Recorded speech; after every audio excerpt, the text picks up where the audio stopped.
Perfusion technology. പ്രധാനമായിട്ടും പെർഫ്യൂഷനിസ്റ്റുകൾ ചെയ്യുന്നത് heart lung machines operate ചെയ്യുക, പ്രത്യേകിച്ച് ഓപ്പൺ ഹാർട്ട് സർജറികളിലും ഓർഗൻ ട്രാൻസ്ഫർ സർജറികളിലും ഒക്കെ.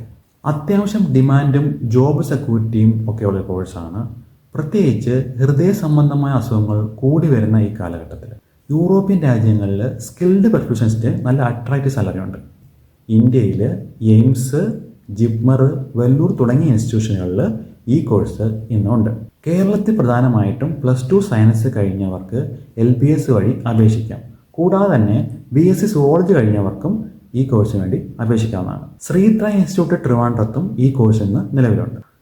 പെർഫ്യൂഷൻ ടെക്നോളജിയുടെ ഡീമെറിറ്റ്സ് നോക്കാം. പ്രധാനമായിട്ടും അൺപ്രഡിക്റ്റഡ് വർക്കിംഗ് അവേഴ്സാണ്.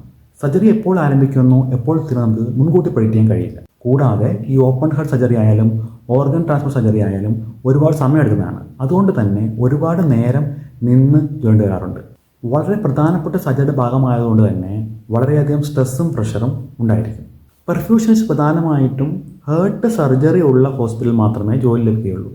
അതുകൊണ്ട് തന്നെ ഓരോ വർഷവും പഠിച്ചിറങ്ങുന്ന വിദ്യാർത്ഥികൾക്കനുസരിച്ചുള്ള ജോലി സാധ്യതകൾ ഇതിൽ കുറവാണ്.